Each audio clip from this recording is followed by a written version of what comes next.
सच में प्यार करते हो तो आप उसके भले के लिए उसको जाने दोगे। कर्मा बुरे के साथ बुरा करता है, तो फिर ये इन लोगों को अफेक्ट क्यों नहीं कर रहा है? उल्टा ही होता जा रहा है। जितना वो लोग हड़पते जा रहे हैं उतने और पावरफुल हो रहे हैं, उससे उनकी और रिस्पेक्ट हो रही है, गवर्नमेंट उनके साथ है, पुलिस उनके साथ है। अगर आप वो करना शुरू कर दो तो कर्मा बहुत जल्दी न्यूट्रल होने लगते हैं। छोटी सी गलती करता है या फिर गलती से गलती करता है, अगर कोई इंसान जानबूझ के उस चीज को रेपिटेशन में कर रहा है तो उसको फॉरगिव करना तो फिर बेवकूफी हुई। गुड कर्मा करो, फिर जब डेथ होगी तो आप स्वर्ग में जाओगे, नर्क में जाओगे, क्या इसलिए हम लोग गुड कर्मा करते हैं। गुड कर्मा के लिए तो वेट करना पड़ रहा है, हो सकता है कि नेक्स्ट लाइफ में मिले। करना क्यों है फिर गुड कर्मा? जितने भी बुरे लोग हैं, जो कि जैसे कि माफिया हो गए, गुंडे हो गए, भू माफिया है, सारे ये लोग बेसिकली सारे गलत काम कर रहे हैं। मतलब कितने लोगों को मरवा रहे हैं, किडनैप कर रहे हैं, उसके बाद भी ये सारे ग्रो करते जा रहे हैं। इनके पास पैसे हैं, किसी चीज़ की कमी नहीं है। और जितने भी अच्छे इंसान हैं जो सबका अच्छा सोचते हैं, वो उतने ही परेशान हैं और उन लोग के पास कुछ है ही नहीं, वो लोग गरीब ही रह जाते हैं। तो अगर कर्मा बुरे के साथ बुरा करता है तो फिर ये इन लोगों को अफेक्ट क्यों नहीं कर रहा है? तो आखिर कर्मा है क्या एग्जैक्टली फिर? कर्मा कुछ नहीं है, कोई पनिशमेंट नहीं है।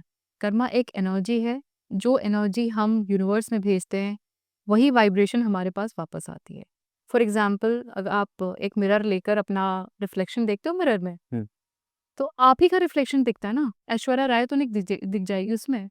तो कर्मा एक मिरर की तरह है, कॉस्मिक मिरर की तरह, जो आपको बार बार बार बार आपकी चीज़ों को रिपीट करता है और जैसा कर्म आप करते हो वो वापस आता है। एग्जाम्पल के तौर पे मैं बताती हूँ, जैसे कि आप आम के बीज बोओगे तो आपको आम मिलेगा, अनार तो नहीं मिलेगा ना। ठीक है।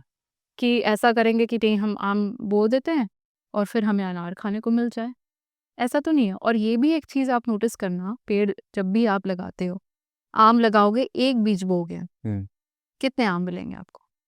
कई यहाँ मिलेंगे। सैकड़ों आम मिलेंगे। तो उसी तरह से एक अच्छा कर्म करोगे तो उसी तरह से आपको मल्टीपल हो के वापस मिलेगा।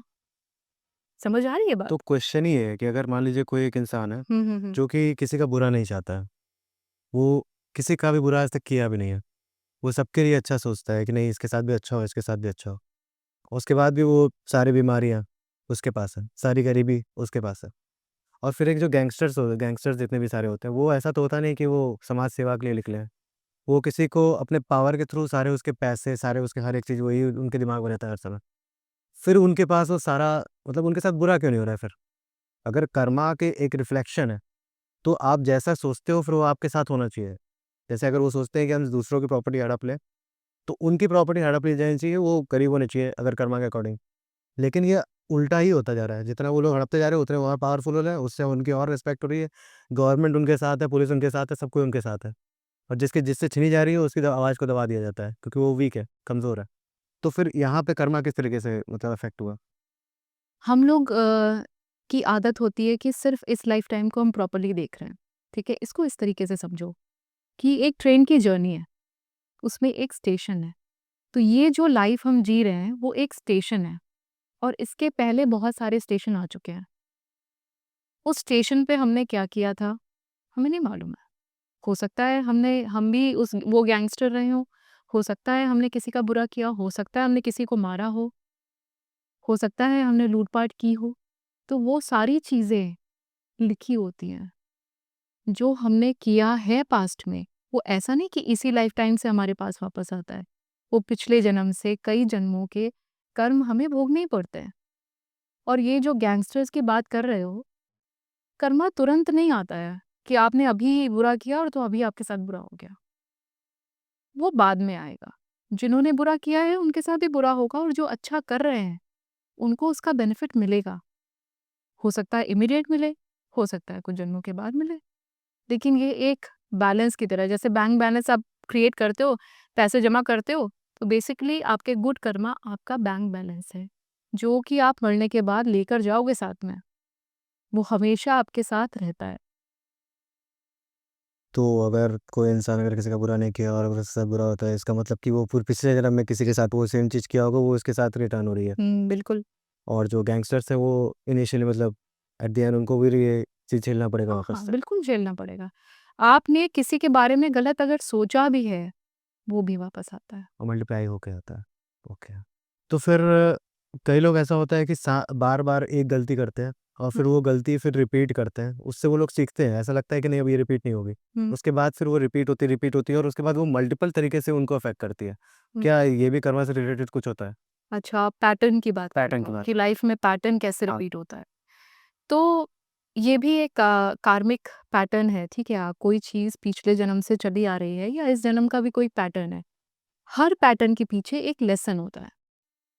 तो अगर कोई चीज़ आपके लाइफ में बार-बार रिपीट हो रही है, तो उस सिचुएशन से थोड़ा बाहर जाकर उसको ऑब्ज़र्व करो कि क्या ऐसी चीज़ है जो मुझे सीखनी है इस सिचुएशन से। जिस दिन आप उस सिचुएशन से एक लेसन ले लेते हो, वो पैटर्न वहीं ब्रेक हो जाता है। फॉर एग्ज़ाम्पल मैं अपने लाइफ टाइम के बारे में बताती हूँ कि मेरा जो एक्सपीरियंस रहा, मुझे था फ़ियर ऑफ अथॉरिटी। चूँकि बाकी कई लोग इस चीज़ को फ़ेस करते होंगे और मैं बहुत थोड़ा-सा बोलने में मुझे हिचक होती है कि अगर कोई एनवायरनमेंट है जहाँ बहस हो रही है, जहाँ बहुत ज़ोर-ज़ोर से हाई पिच पे लोग चिल्ला रहे हैं, वहाँ से मैं हट जाती हूँ। मेरा मुश्किल होता था कि मैं एक्सप्रेस करूँ अपनी फीलिंग्स को। तो कई बार गलत चीज़ें होती हुई देखकर भी मुझे पता है कि वो गलत हो रहा है, पर मैंने बोला नहीं वहाँ पे। तो वो पैटर्न रिपीट होता गया और चीज़ें और ख़राब होती गईं। लेकिन जब मुझे समझ आया कि नहीं, जब गलत कोई चीज़ हो रही है वहाँ मुझे अपनी आवाज़ उठानी पड़ेगी। मैंने उठाई, वहीं से मेरी सफ़रिंग ख़त्म हो गई। एकदम ब्रेक जैसे कहते हैं ना कि ख़त्म हो गया वहाँ से। उसके बाद से धीरे-धीरे चीज़ें ठीक हो गई। तो मैंने अपना लेसन सीखा कि नहीं, यहाँ मुझे बोलना है, कहीं-कहीं आपको बोलना पड़ता है, कहीं-कहीं आपको शांत रहना पड़ता है। ये आपका डिसर्नमेंट है, आपकी विज़डम है, आपको सीखना पड़ेगा।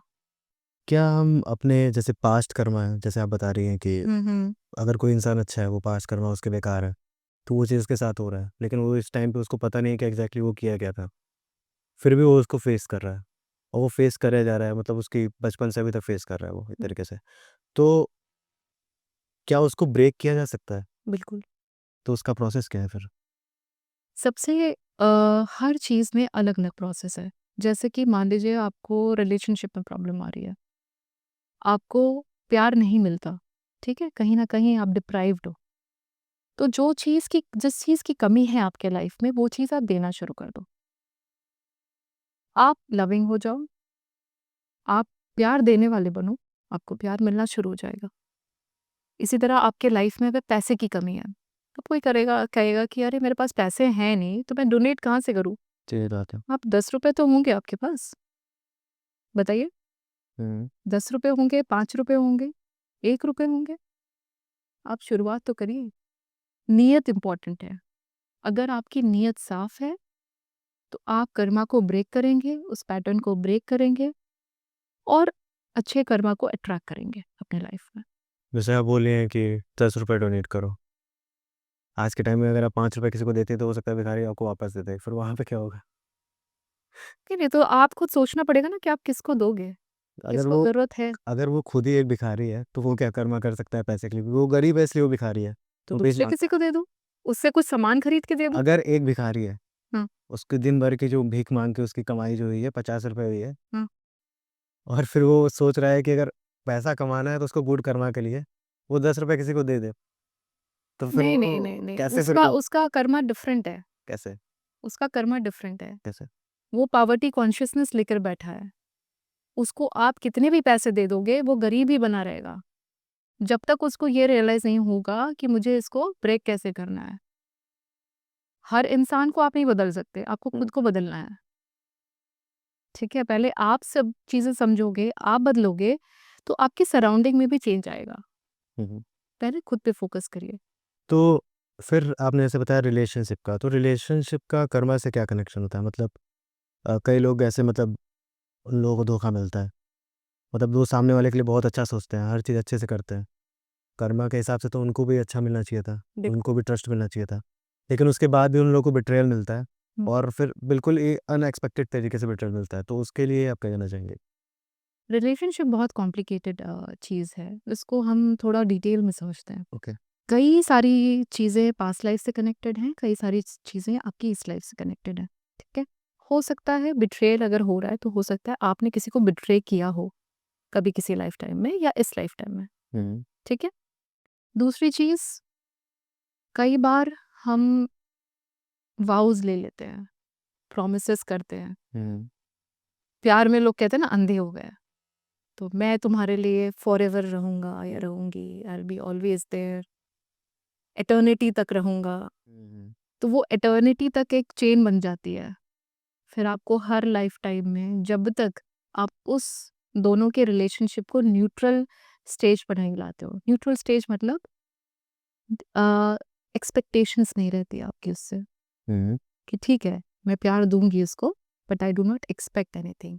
हम लोग का कर्मा न्यूट्रल रहेगा और क्लिंगी नहीं रहूंगी मैं, मतलब उसके साथ चिपकी हुई हूँ कि नहीं अब उसके बिना मेरा कुछ नहीं हो सकता, ऐसा नहीं।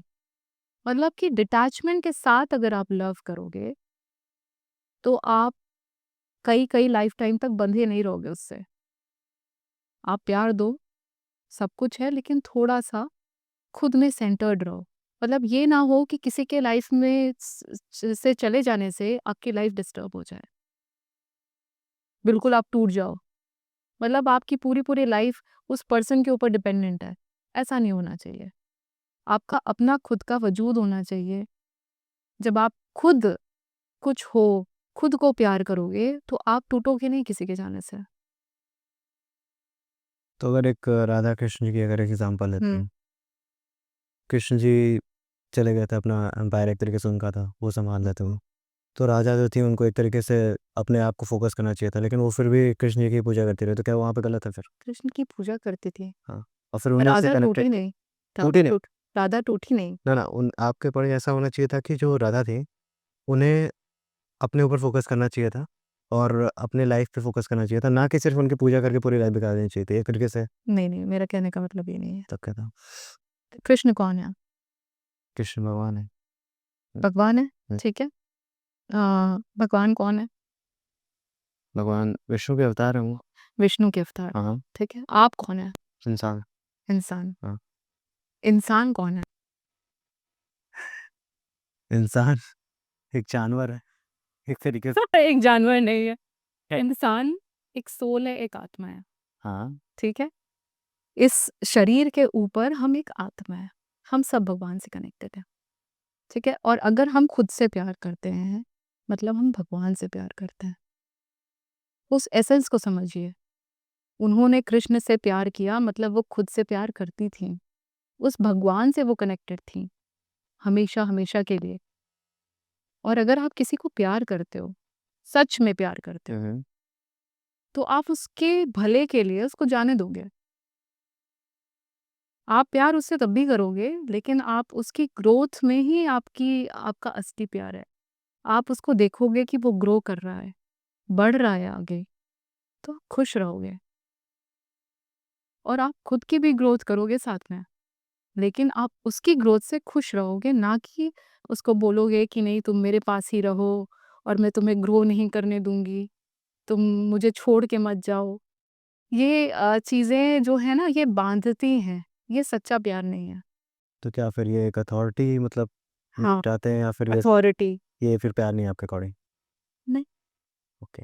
अगर कोई अपना गुड कर्मा बनाना चाहता है, हम्म। तो सबसे सिंपल और फास्टेस्ट तरीका क्या होता है? वैसे तो अच्छी चीज़ें होती हैं वो फास्ट होती नहीं है, सारे टाइम लेती हैं, लेकिन तब भी अगर किसी को करना हो तो सबसे फास्टेस्ट होगा क्या? नियत। नियत। सबसे इम्पोर्टेंट होती है नियत, ओके। इंटेंशन। आप कोई भी काम किस इंटेंशन से कर रहे हो। अगर आप, सपोज मैं एक फीमेल हूँ, ठीक है, और मुझे दोनों चीज़ें बैलेंस करनी है, घर भी और बाहर भी। और अगर मैं गुस्सा होके, इरिटेट होके काम कर रही हूँ कि अरे ये मेरे को करना पड़ता है, बोझ है, ये मेरी रिस्पॉन्सिबिलिटी है, तो कहीं ना कहीं नियत सही नहीं है कि ठीक है बोझ की तरह आप कर रहे हो। आप उतना ही करो जितना आप कर सको। अगर आपके ऊपर ज़्यादा रिस्पॉन्सिबिलिटी है तो आप शेयर करो, लेकिन जितना काम करो पूरे सच्चे मन से करो, वही सही कर्मा है। चाहे आप ऑफिस ही क्यों नहीं जा रहे हो, ठीक है।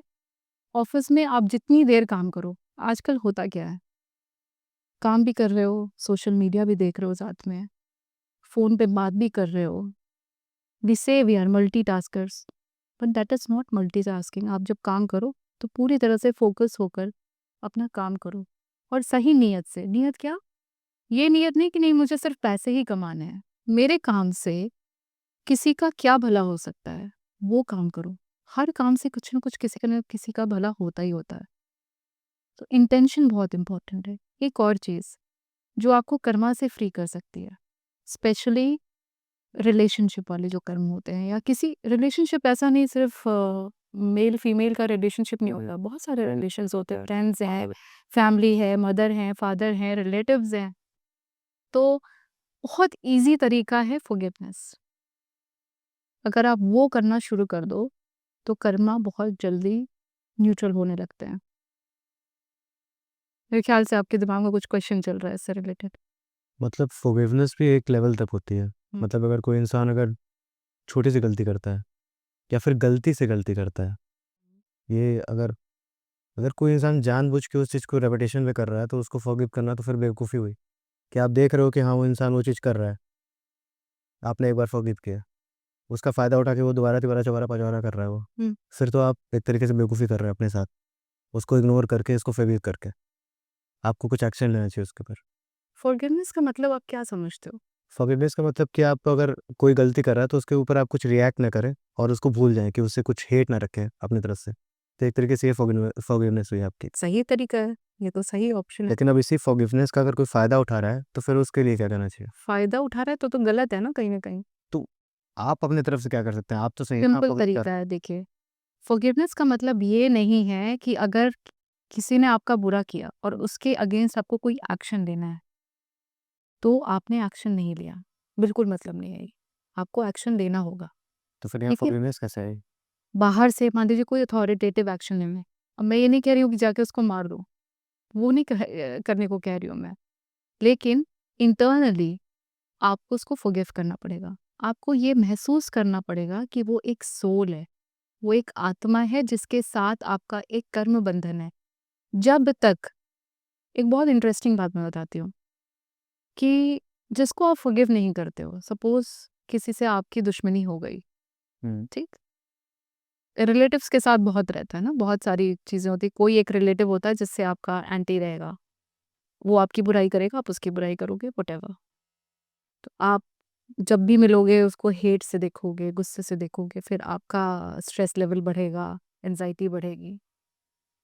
जब भी आप किसी के बारे में अच्छा या बुरा सोचते हो, एक कर्म बंधन बनता है। एंटैंगल हो जाते हो आप उसके साथ। ओके। जब तक आप उसको माफ़ नहीं करोगे, अगले जन्म में वो आपका स्पाउस बन के आ सकता है। आपका कोई भी क्लोज़ फैमिली मेंबर बन के आ सकता है। आपका बेटा-बेटी बन के आ सकता है। तब तो आप माफ़ करोगे ना। कहीं न कहीं बहुत, क्योंकि जितनी बार ये पैटर्न रिपीट होगा, हुँ। जितनी बार भी आप उसको माफ़ नहीं करोगे, वो फिर आपको हर्ट करेगा, फिर आप उसको लिंगर ऑन करोगे, फिर आप हेट्रेड लेके छोड़ दोगे उसको, वो रिपीट होता रहेगा और वो क्लोज़ और क्लोज़ रिलेशनशिप में आता जाएगा आपके साथ। और जहाँ आपने उसको फ़ॉरगिव कर दिया, वहीं उसका कर्म कट गया, न्यूट्रल हो गया। अब वो नहीं लाइफ़ में आएगा आपके। तो आप क्या चाहते हो कि जो पर्सन आपको पसंद नहीं है, वो एवरी लाइफ़टाइम आपकी लाइफ़ में आता रहे? आपने जैसे बताया कि अगर वो आपके मतलब कि फैमिली में कोई आ गया, तो आप उससे हेट नहीं कर सकते। हुँ। अगर फैमिली वाले से ही हेट हो तो और उनको अगर तो माफ़ करना पड़ेगा। एक स्टोरी आपको मैं बताता हूँ अपने हुँ। साथ की। मेरे नोन में एक मतलब फीमेल है, हुँ, हुँ। उनके पापा-मम्मी में झगड़ा होता रहता था। हुँ, पापा-मम्मी में। पापा-मम्मी में मतलब ठीक है। झगड़ा होता रहता था पेरेंट्स में। तो फिर उनकी जो मम्मी थी, उनके पापा को मतलब मर्डर कर दी, मतलब मार डाली, और जो उनकी जो लड़की थी, उसका सिर फोड़ दी, वो एडमिट हो गई, और जो उनकी सबसे छोटी लड़की थी, उसको भी बहुत मतलब मारा गया, और उनकी जो दादी थी, उनको भी हॉस्पिटलाइज़ कर दिया गया, जबकि वो तो मतलब हार्ट अटैक उनको आ गया इतना मारा-पीटी और ये सारा चीज़ देख के। अब बताइए कि ये जो छोटी लड़की है, जो लड़की थी, क्या वो फ़ॉरगिव कर पाएगी उन लोगों को? कभी? जो उनकी मम्मी है। उसको हेल्प लेनी पड़ेगी फ़ॉरगिव करने के लिए।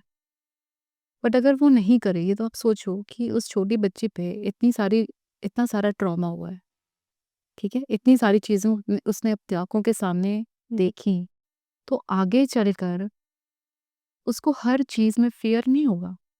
फ़ियर है उसको, क्योंकि अभी तक उसके ऊपर मतलब क्या है कि जैसे प्रॉपर्टी तो अभी इसी के नाम पे है।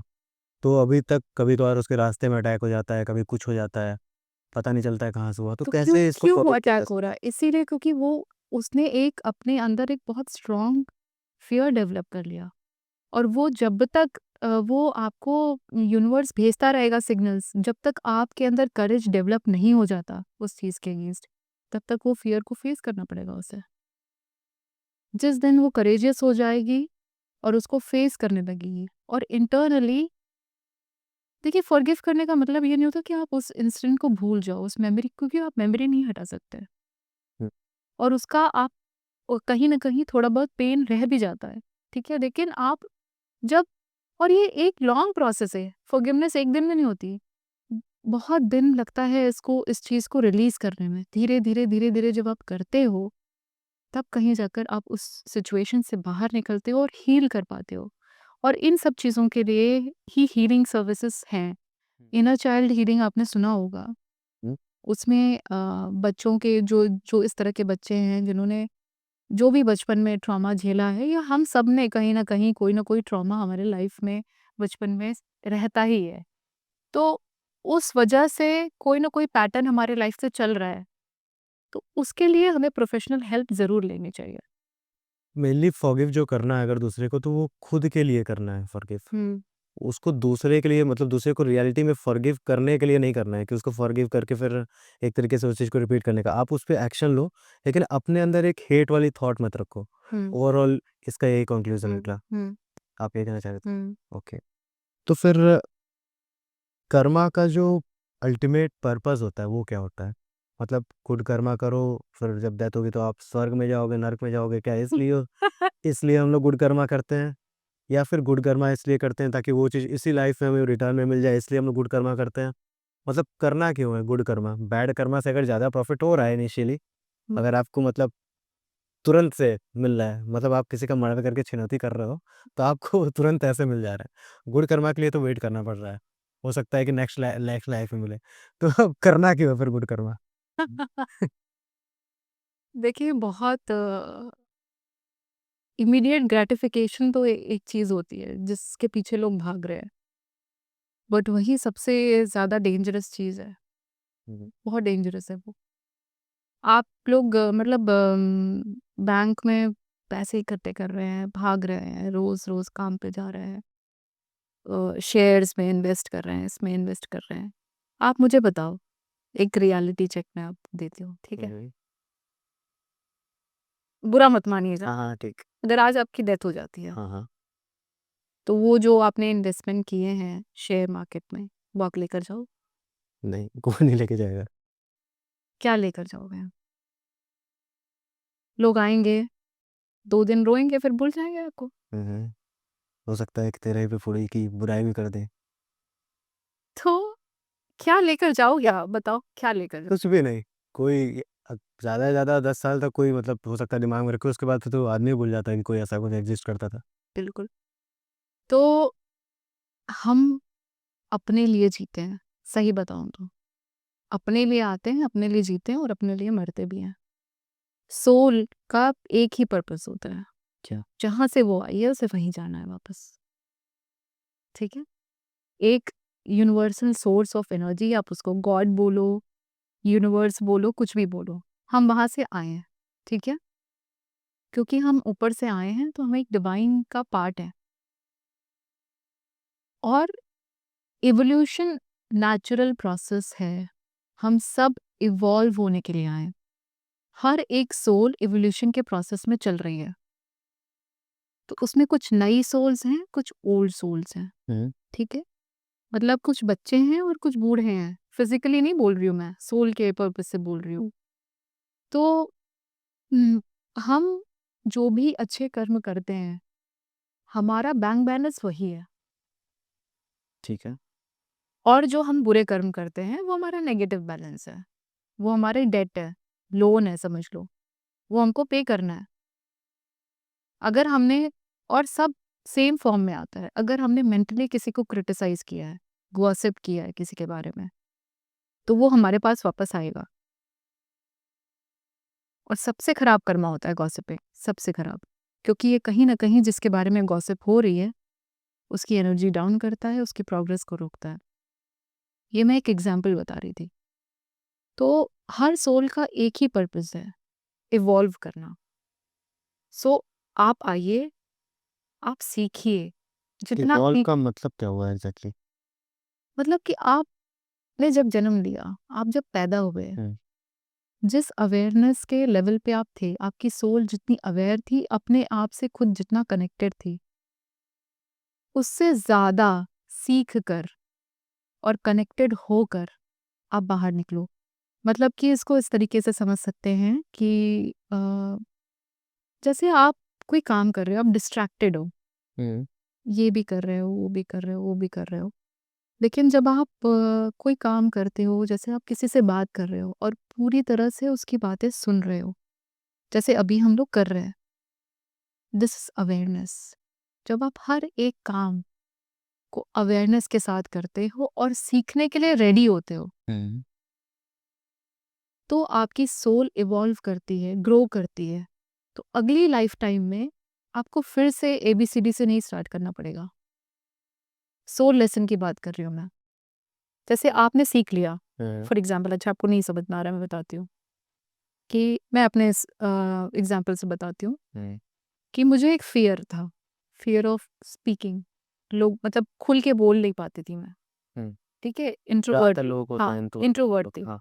तो खुल के बोल नहीं पाती थी, एक्सप्रेस नहीं करती थी, और फियर ऑफ अथॉरिटी था कि ठीक है, जाने दो, जो वो कर रहे हैं करो, ठीक है। बट जो सिचुएशंस मैंने फेस की, उसने मुझे करेज सिखाया, बहुत करेज।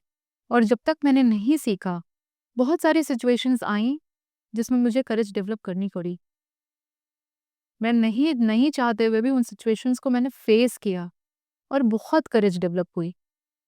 तो अब नेक्स्ट लाइफ टाइम में मैं फियर से नहीं स्टार्ट करूंगी, उस करेज के साथ स्टार्ट करूंगी लाइफ। मतलब कि उस लेवल से स्टार्ट करूंगी। वो फियर खत्म हो गया मेरे सोल के लेसन से।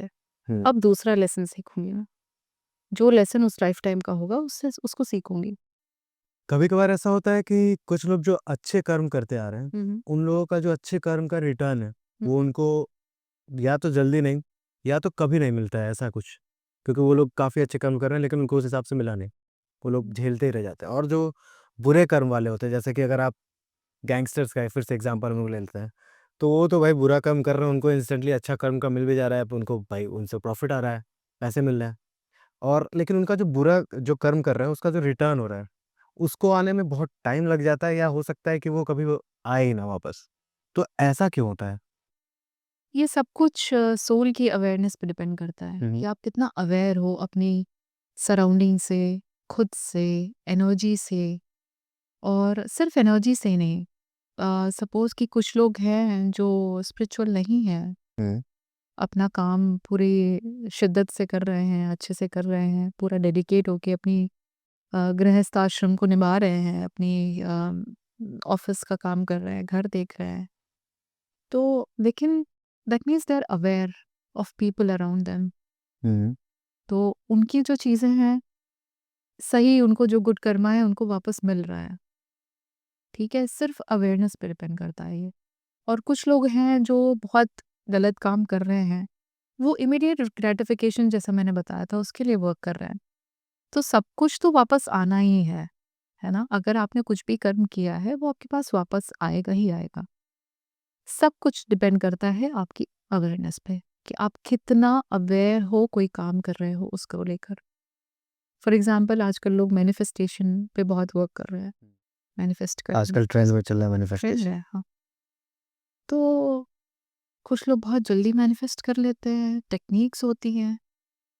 तो टेक्निक तो ठीक है, टेक्निक्स भी वर्क करती हैं, बट अगर आपका इंटेंशन और अवेयरनेस और आपको विश्वास है कि आपका इंटेंशन राइट है, जो चीज़ आप मांग रहे हो उसमें किसी का नुकसान नहीं हो रहा है, ठीक है, तो वो जल्दी आपको मिलेगी। और अगर आप वही मांग रहे हो सेल्फिश डिज़ायर है कंप्लीटली और उससे किसी का नुकसान हो रहा है, तो हो सकता है डिले हो वो। और कुछ लेसन्स भी डिले हों, डिपेंड करता है। और ये सारी चीज़ें यूनिवर्स देखता है कि एक पर्सन है, सपोज़ करो कि वो ऑलरेडी बहुत परेशान है, ठीक है? उसको नहीं पता, वो एक सिचुएशन है, छोटी से छोटी प्रॉब्लम को आसानी से हैंडल नहीं कर पाता। मतलब अगर सिर्फ़ उसको टाइम भी लेट भी हो गया, तो भी वो परेशान हो जा रहा है ना? तो यूनिवर्स देखेगा कि ये बड़ी प्रॉब्लम नहीं हैंडल कर पाएगा अभी, तो इसका कर्मा थोड़े दिन रुको। जब इसके अंदर करेज आए, जब ये इसको सँभाल पाए, तब इसको ये प्रॉब्लम दो। लोग कहते हैं ना कि ऋषि-मुनि लोग कहते हैं और वो लोग कहते हैं कि आप ऐसे कर लो तो ऐसे हो जाएगा, ठीक हो जाएगा चीज़ें। तो वो अपनी लाइफ़ को क्यों नहीं बेटर कर लेते हैं? क्योंकि वो अवेयर हैं। वो अपना कर्मा जल्दी-जल्दी फिनिश कर रहे हैं। वो अभी इमीडिएट ग्रैटिफिकेशन के बारे में नहीं सोच रहे, वो लॉन्ग उनका वो है लॉन्ग डिस्टेंस के बारे में सोच रहे हैं, अपने फ्यूचर के बारे में सोच रहे हैं कि हमें फ्यूचर में अपनी लाइफ़ कैसी चाहिए। अपना जो आने वाला आगामी कर्मा है, उसको सुधार रहे हैं। प्रारब्ध जो हमने पहले से कर रखा है, वो संचित कर्म है, प्रारब्ध है, वो सब डिसाइडेड है। जो हमने किया वो तो हमें झेलना ही है। लेकिन जो आगामी है, उसको सही करने के लिए हम क्या कर रहे हैं और कितनी जल्दी-जल्दी अपनी सफ़रिंग्स को ख़त्म कर रहे हैं, ये सारी चीज़ें डिपेंड करती हैं उस पे। तो अगर जो आपका गुड कर्मा, बैड कर्मा वो हुँ, हुँ। आता ही है, तो एक इंसिडेंट था केदारनाथ फ्लड का, जिसमें मतलब कि हज़ारों लोग मर गए थे एक बार में उस फ्लड की वजह से। ज़्यादातर का इंटेंशंस वहाँ पे जो मतलब मोस्टली जितने लोग होंगे, अगर हो सकता है कि 50 लोग 50% जो है उसमें कि उन लोगों का हाँ, उसमें भी कुछ बैड इंटेंशन हो, वहाँ केदारनाथ यात्रा जाने का भी हो सकता है। ऐसा होना तो नहीं चाहिए लेकिन क्या पता हो। बाकी 50 का तो नहीं होगा, ऐसा हम लोग कह सकते हैं। उसके बाद भी वो सारे के सारे एक साथ ही मतलब कोई तो उसमें बचा नहीं था, एक आदमी नहीं बचा था। सारे खो गए, मर गए, दब गए। फ्लड के अंदर कितने लोग गायब हो गए, ज़मीन के अंदर आज भी उनकी लाशें होंगी। तो फिर ये क्या हुआ कि मतलब सामूहिक कर्म वापस आया, ये हुआ क्या एग्ज़ैक्टली ये? क्या मतलब गेहूँ के साथ घून पिस गया या फिर ये क्या हुआ? नहीं, नहीं, नहीं। देखिए एक होता है इंडिविजुअल करना, हुँ, जो आप करते हो आप खुद उसके लिए रिस्पॉन्सिबल हो। ग्रुप कर्मा होता है, हुँ, नेशनल कर्मा होता है। As a nation we have lot of कर्मास, हुँ, ठीक है? जहाँ आप पैदा हो रहे हो, हर चीज़ आपके बर्थ लेने के पहले डिसाइड होती है कि कहाँ आपका कर्मा ज़्यादा अलाइन हो रहा है। आप किस नेशनल कर्मा से कनेक्टेड हो, उस जगह आपकी बर्थ होगी। आपको किस तरह की चीज़ें सीखने की ज़रूरत है इस लाइफ में, हुँ। आप ही डिसाइड करते हो। आपके गाइड्स होते हैं, हेल्पर्स होते हैं, आप ही डिसाइड करते हो कि मैं कहाँ जन्म लूँगा। जिससे कि मैं मुझे जो लेसन इस लाइफ में सीखना है, वो कहाँ आसानी से सीख सकूँ। यहाँ तक कि आपकी अपनी प्रॉब्लम्स भी आप खुद ही डिसाइड करते हो कि ये प्रॉब्लम्स मुझे फेस करनी है जिससे कि मैं इससे ग्रो करूँ और मैं अपनी सोल को ये लेसन सिखा सकूँ। ये चीज़ मैं जो सीख सारा ये बर्थ टाइम के पहले के होता है। जी, जी। ओके। तो मतलब सारे जो वो मरे हैं वो लोग चूज़ क्यों होंगे कि हाँ, हम केदारनाथ जाके मरना चाहते हैं? ये ग्रुप कर्मा है बेसिकली। तो फिर इसमें डिसीज़न कौन लिया फिर कर्मा का? इसमें यूनिवर्स ही डिसीजन लेता है। आप खुद सोचो ना कि कितना हम प्रकृति के साथ प्रकृति ऐसे नहीं देखती, हुँ, हुँ, है ना? अ, अच्छा सपोज़ करिए कि आप घर में चूहे आ गए, हुँ, आपने दवाई डाली, हुँ, एक साथ इतने सारे चूहे मर गए, ग्रुप कर्मा हुआ ना हुँ, उनका। अब प्रकृति को चीज़ों को ठीक करना है, प्रकृति अपने हिसाब से सोच रही है। वो ऐसा नहीं है कि प्रकृति आपको प्यार नहीं करती, यूनिवर्स आपको प्यार नहीं करता, बट उसके लिए इम्पोर्टेंट क्या है? बैलेंस। वो बैलेंस मेंटेन करती रहती है। आप नहीं करोगे, हम नहीं करेंगे, तो वो खुद मेंटेन करेगी। चाहे उसके लिए उसे कुछ चीज़ें ख़त्म करनी पड़े। आप जिम जाते हैं? हाँ। पहले दिन आपने कितना वज़न उठाया था? लेग प्रेस में तो 80 केजी था और उसके बाद फिर 1 हफ्ते नहीं जा पाए थे उसकी वजह से। तो अगर आप रेडी नहीं है हाँ। और आपको 80 किलो की प्रॉब्लम दे दी जाए, हम्म। आप हैंडल कर पाएंगे? नहीं, उस समय तो हैंडल हो गया था, उसके अगले दिन से फिर 1 हफ्ते घर बैठना पड़ा था, बैठना पैर पड़ा नहीं ना। काम कर रहा था। तो जब आप रेडी होंगे, हाँ। अच्छी या बुरी चीज़ आपको तभी मिलेगी। फॉर एग्जाम्पल कि आप परेशान हैं, आपको हैंडल करना ही नहीं आता, आप छोटी से छोटी चीज़ में परेशान हो जाते हैं और आपको बड़ी प्रॉब्लम मिल गई, तो आप सुसाइड कर लिया आपने। हम्म। तो क्यों मिलेगा आपको फिर वो प्रॉब्लम? तो आपकी जो सोल है या यूनिवर्स है वो देखता है कि आप कब रेडी हैं कोई भी चीज़ पाने के लिए। अच्छा, एक और क्वेश्चन मैं पूछती हूँ आपसे कि आपको 1 करोड़ रुपए मिल जाए अभी, अभी के अभी, हम्म। आपने डिसाइड किया हुआ है कि आप उसका क्या करें? नहीं, ऐसे तो नहीं अभी तो इमीडिएट मिलेगा में। कैसे? तो मिलेगा कैसे? क्योंकि अगर कोई भी चीज़ अगर सोचता है इंसान, तो वो अपने मतलब वही होता है ना कि जितनी वो चादर उतना पैर फैलाता है। तो अगर चादर बढ़ी जाएगी तो फिर पैर हम लोग फैलाएंगे, ऐसा तो दिमाग में रहता है सबके। हम्म। ये तो है नहीं कि पहले ही पैर फैलाने लोगे, चादर छोटी सी है तो मतलब क्या हुआ, फिर वो तो ठंडी लगनी स्टार्ट हो गई। वो तो खैर है, लोग सोचते हैं कि हाँ, मैं उतना ही सोचूं जितना मैं कर पाऊं। हाँ। ऐसा नहीं है। हम्म। एबंडेंस है यूनिवर्स में, भरी पड़ी है, लेकिन आप अपनी चादर बड़ी कर ही नहीं रहे हो, क्योंकि आपको पता ही नहीं है कि अगर आपको 1 करोड़ रुपए अभी दे दी जाए तो आप क्या करोगे उसका। हम्म। आपका क्लियर ही नहीं है दिमाग उस पे। हम्म। नहीं मिल रहा है आपको, आपकी चीज़ें मैनिफेस्ट नहीं हो रही, आप सिर्फ गोल पे ध्यान दे रहे हो। मुझे ये चाहिए, मुझे ये चाहिए, मुझे ये चाहिए, मुझे ये नहीं चाहिए, मुझे ये नहीं चाहिए, नहीं चाहिए। बट आप क्या खुद रेडी हो उस चीज़ के लिए? आप जिम जाते हो, ठीक है, हम्म। जिम की बात पे आते हैं। हम्म। अब आप ठीक से खाना नहीं खा रहे हो, हम्म। खाना कम करते जा रहे हो और अब जाके वजन बढ़ लेते जा रहे हो, लेते जा रहे हो, लेते जा रहे हो, लेते जा रहे हो। हम्म। क्या होगा? कोई फायदा नहीं है, बीमार हो जाओगे। बीमार हो वही। जाओगे, हॉस्पिटल पहुंच जाओगे। कर्मा उसी तरह वर्क करता है। ओके। तो कर्मा एक तरीके से जिम है। कर्मा एक तरीके से जिम है। जब आप रेडी हो तब उतना वेट उठा। तभी वो प्रॉब्लम या वो अच्छी चीज आपके पास आएगी, हम्म। प्रोवाइडेड आप रेडी हो उसके लिए। हम्म। और अगर आप नहीं रेडी हो और वो प्रॉब्लम आ जाती है, जैसे कई लोगों के साथ होता है जो नहीं बर्दाश्त कर क्रैश हो पाते, जाते हैं, हाँ। जैसे वो लड़की का एग्जांपल था, वो तो कभी उस चीज़ के लिए रेडी नहीं होने वाली, चाहे वो चाहे जितनी एक्सपीरियंस पा रही, चाहे जितना बड़ी वजह है, उस चीज़ के लिए कभी कोई रेडी नहीं हो सकता। तो उस केस में क्या है फिर? वही है, उसकी सोल रेडी है उसके लिए।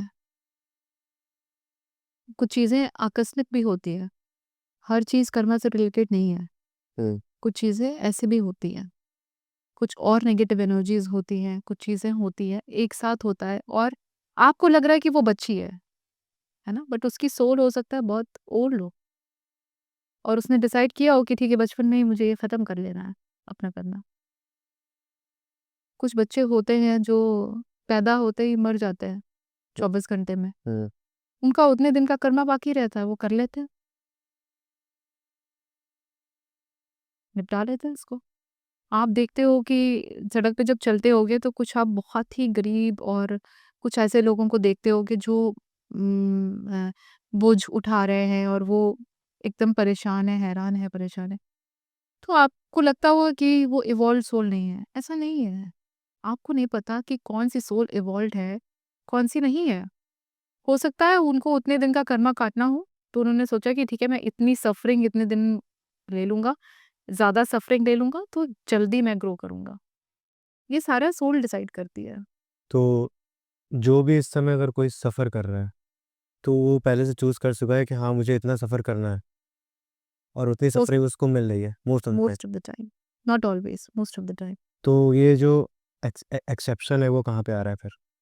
एक्सेप्शन है, कुछ ऐसी एनर्जीज हैं जो नेगेटिव एनर्जीज, डार्क फोर्सेस जिनको बोलते हैं, जो कई बार चीज़ें अगर सोल भटक जाती है हम्म। तो आपसे टकराती हैं। जैसे? बहुत सारे सीज़न, जैसे दुनिया में मर्डर्स हो रहे हैं बहुत ज़्यादा, सोल एकदम समझ ही नहीं, वो इंसान समझ ही नहीं पा रहा है कि वो क्या कर रहा है। वो भटक चुकी है सोल, वो डिस्कनेक्ट हो चुकी है। उसका फ्यूचर नहीं है। तो फिर ये क्या मतलब गुड कर्मा बैड कर्मा ये किसी से रिलेटेड या किसी से नहीं रिलेटेड है, ये किसी से है फिर? नहीं, ये रिलेटेड है, बिल्कुल रिलेटेड है। ठीक है, तो हर चीज़ गुड कर्मा और बैड कर्मा नहीं है, हर चीज़ कर्मा नहीं है, तो मतलब ये कभी तुम्हारी समझिए। एक्सेप्शन आ कैसे रहा, वही मेरा क्वेश्चन है कि मतलब अभी तक था कि मतलब गुड ये कर्मा होता सिर्फ़ आपके मतलब आपके लेवल पे, मतलब कि ये हमारे लेवल पे, ह्यूमन लेवल पे है, कुछ चीज़ें हायर लेवल पे हैं। उनके बारे में जब आप पढ़ोगे, जानोगे, है। तो आपको समझ में आएगा। इसका मतलब ज़रूरी नहीं है कि गुड कर्मा कर्मा हर करो तो लेवल गुड पे चल मिले, रहा है। बैड कर्मा करो तो बैड मिलेगी। हो सकता है कि कुछ कंफ्यूज सोल ऐसी है जो कि आपको गुड बैड कर्मा से कोई फ़र्क नहीं पड़ता, उनको जो करना रहेगा वो करेंगे। भटकी हुई आत्मा है, भटकी हुई कुछ आत्मा। मतलब भटक गई है अपने रास्ते से, अपनी बेसिकली वही होता है कि आप अपने मन में सेंटर्ड कितना हो, आप अपनी सोल से कितना कनेक्टेड हो, सिंपल सी बात है। हुँ। और कुछ एकदम भटक गई है, एकदम डिस्कनेक्ट हो गई उससे, उनको आपको वापस लाना बहुत मुश्किल है, बहुत तो अगर मुश्किल वो है। अपने सोल से डिस्कनेक्टेड है तो फिर वो है क्या? क्योंकि हम लोग के अंदर जो सोल है वही एक तरीके से हम लोग हैं। फिर अगर हमारे अंदर सोल ही नहीं है, हम लोग डिस्कनेक्ट हो चुके हैं, तो फिर वो क्या है? फिर एक हॉलो बॉडी जो कि चल रहा है, फिर मार रहा है लोगों को। अब आपको मैं इसको ऐसे बताती हूँ कि थोड़ा लंबा कॉन्सेप्ट है, आप सुनना चाहोगे? हाँ। जब भी सोल आती है शरीर में, हुँ, हुँ। तो उसका पूरा एसेंस नहीं आता, पूरी आत्मा जैसे होती है ना शरीर में नहीं आती, उसका कुछ पार्ट आता है, उसका कुछ पार्ट आता है। ठीक है। और जब हम अच्छे कर्म करते हैं या हम अपने बारे में, दूसरों के बारे में, आसपास चीज़ों को सोचते हैं, सोच समझ के एक्शन लेते हैं, तो हम कनेक्टेड रहते हैं। पर अगर हम एकदम ही बुरे पाथ पे चल जाएँ, हमारा एकदम ही डिस्ट्रैक्ट हो जाए, हमें नहीं समझ में आ रहा कि हम क्या कर रहे हैं, नहीं कर रहे हैं, अगर हमें कोई मदद करने वाला भी नहीं, हम एकदम ही उस लीक से हट जाएँ, तो वो सोल खत्म हो जाती है। कई बार ऐसा होता है। इसके लिए मैं आपको एक बुक सजेस्ट करूँगी, आप पढ़िएगा। क्या नाम बुक? तो डार्क फोर्सेस नाम है बुक का, हुँ। पॉरकॉम सराइदेवियन उसके ऑथर हैं। आप उसको पढ़ोगे तो उसमें काफ़ी नॉलेज मिलेगी आपको इसके बारे में। ओके। वो काफ़ी वास्ट सब्जेक्ट है ये। हुँ, हुँ। हुँ। कर्मा हमारी डेली लाइफ़ में किस तरीके से दिखता है और किस तरीके से हमें अफ़ेक्ट करता है? डेली लाइफ में जैसे कि एग्ज़ाम्पल दे रही हूँ, हुँ। आपका कर्मा है, सपोज़ करिए कि आपका एक कर्मा है, आपका एक्सीडेंट हो रहा है आज, हुँ। ठीक है? लिटरली मत लीजिए हाँ, हुँ, हुँ, हुँ। ठीक समझ है? रहा हूँ। आप निकले और आप क्या है, आप अच्छे कर्म कर रहे हो, हुँ।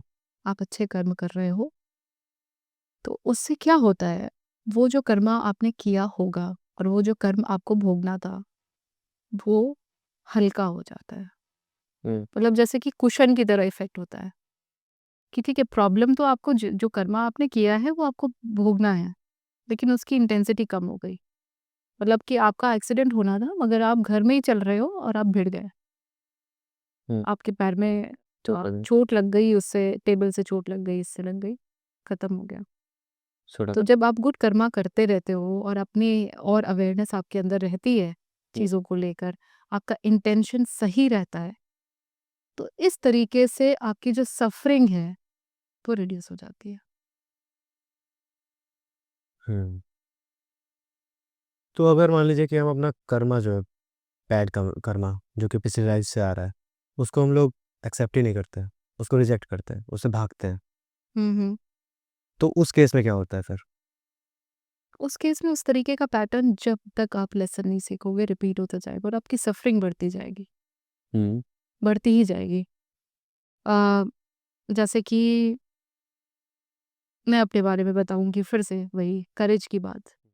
शायद मेरे अंदर करेज की कमी थी, तो मैं बोल नहीं पा रही थी और मुझे क्योंकि मैं थोड़ा अवेयर थी शुरू से, हुँ। तो मुझे चीज़ें दिख रही थी कि सही नहीं हो रहा है, सही नहीं हो रहा है, मेरे आस-पास जो चीज़ें हैं वो सही नहीं हो रही।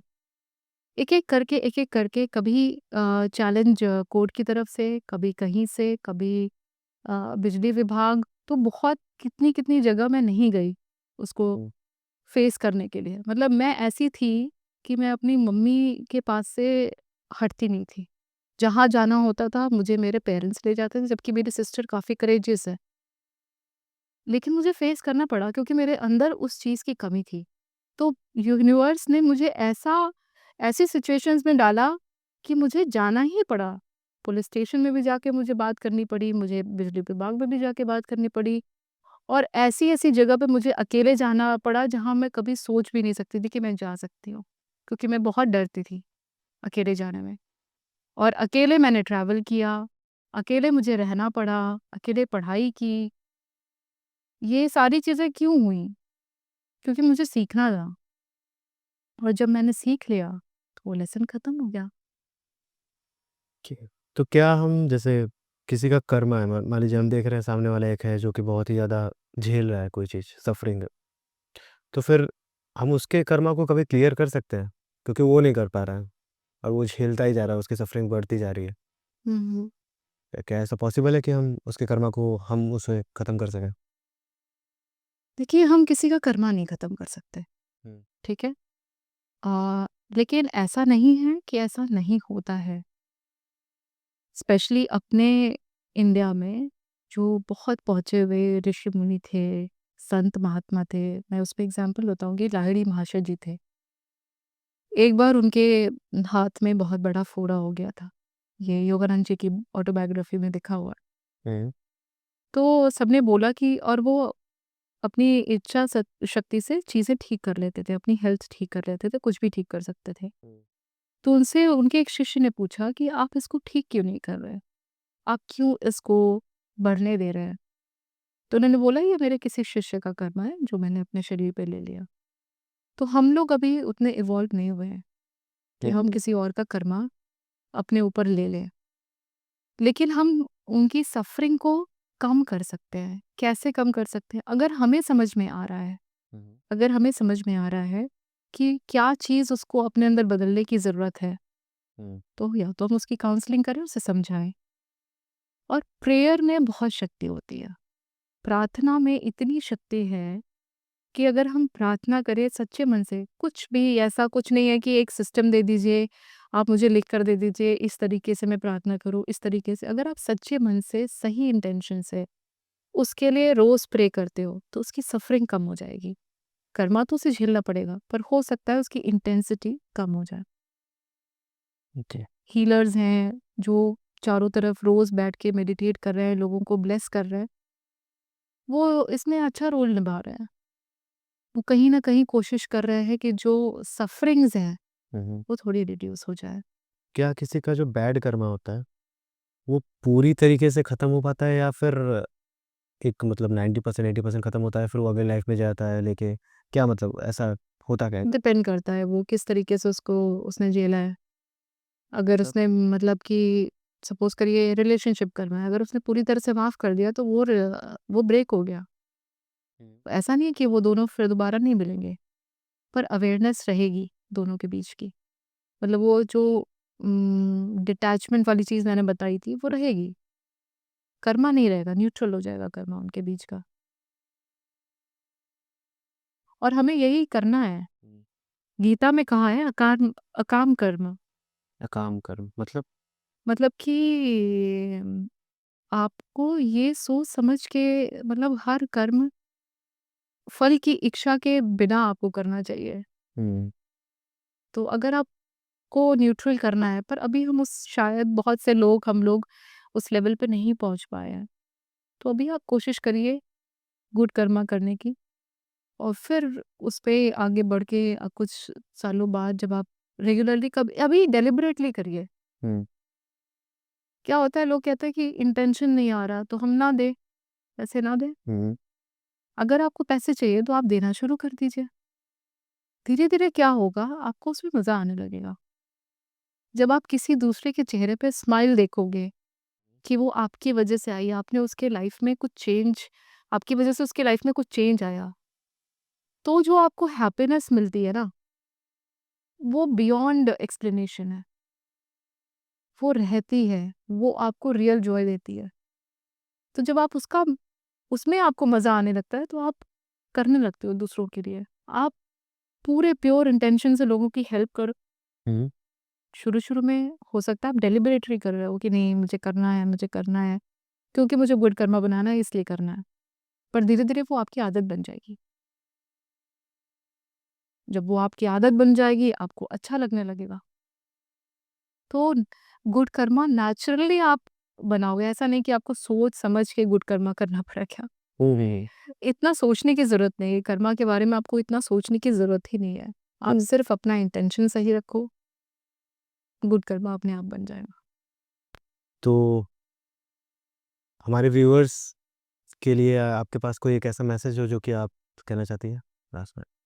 सबसे इम्पोर्टेंट मैसेज तो मैं ये कहती हूँ कि आप कोई भी चीज़ सुनते हो, समझते हो, इतने सारे पॉडकास्टर्स हैं, इतने सारे स्पिरिचुअल लीडर्स हैं, आप सबकी बातें सुनो, लेकिन अपनी विज़डम के अकॉर्डिंग काम करो।